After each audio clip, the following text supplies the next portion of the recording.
You're listening to Hackers IRL. We're the people the news pretends are a single character. We are not. We pop shells, walk our dogs, fight with our printers, and somehow ship the work. This show is voicemails.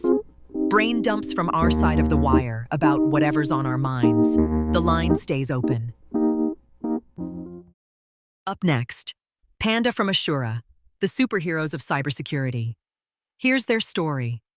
Hey guys, so yesterday with my best friend and his husband, I checked out an escape room. I love doing stuff like that when I'm not busy hacking stuff. I always have kind of a curious mind, and puzzles are great.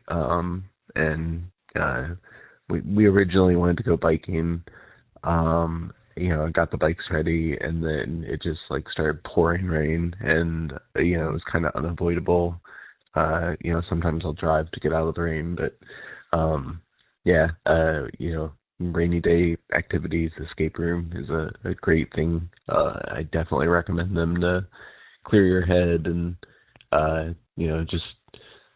it's always so fun to put yourself in the theming, and yesterday's was no different. So it was the lost city of Atlantis, and basically we started out, and they had this cool underwater effect, and everything was marble. It's a really, really pretty room build. A lot of the room was there was runes that we had to go through to figure out different puzzles. And they started by saying the runes, and so they would one speaker basically would call it out. It's coming out of a big conch shell, sitting on top of a pillar, and there's 3 different pillars around the room. So we went through that series where it was calling out the different runes, and we had a little translator placard that we could translate what they were saying into the actual rune, and then match it up like a combination lock.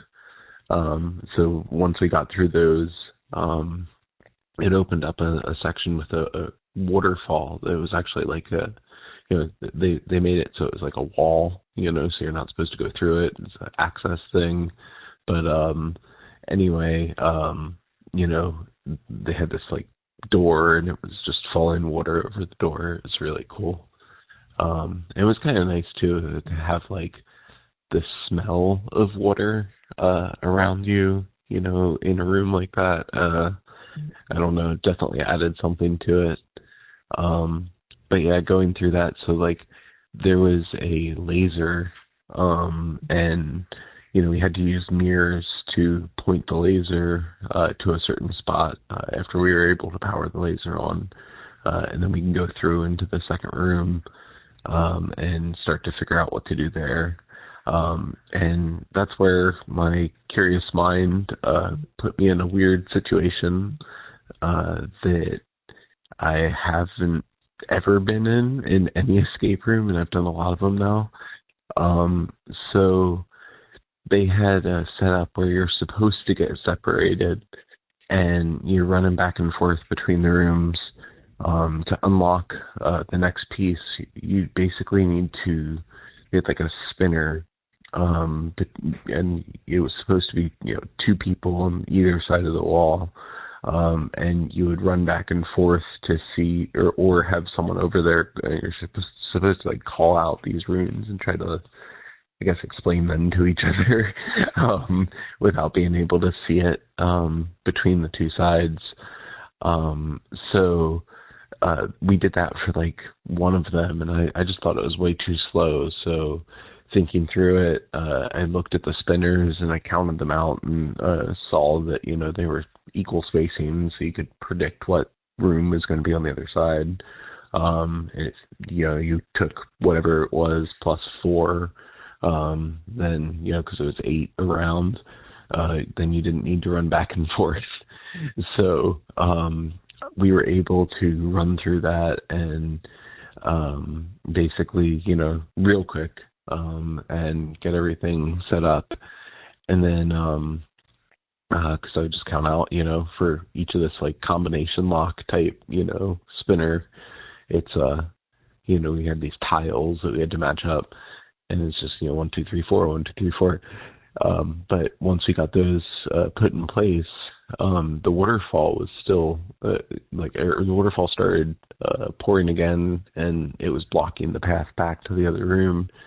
And the game host actually had to come in the room and take me from the room and walk me around the outside. So just like going through the normal, I was in the city of Atlantis, and experiencing that environment, and all of a sudden now I'm in like, cold industrial lighting. It was a weird situation, but he had to take me around and put me back in the first room, because I solved the puzzle in a way that they hadn't predicted.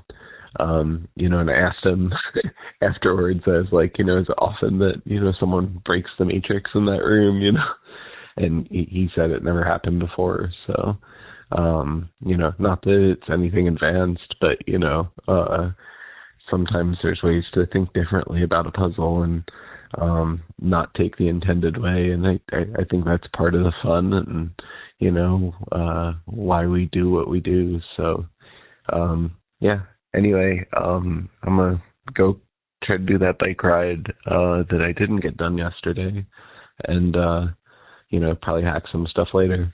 So, take care all. Have a great weekend and hack the planet.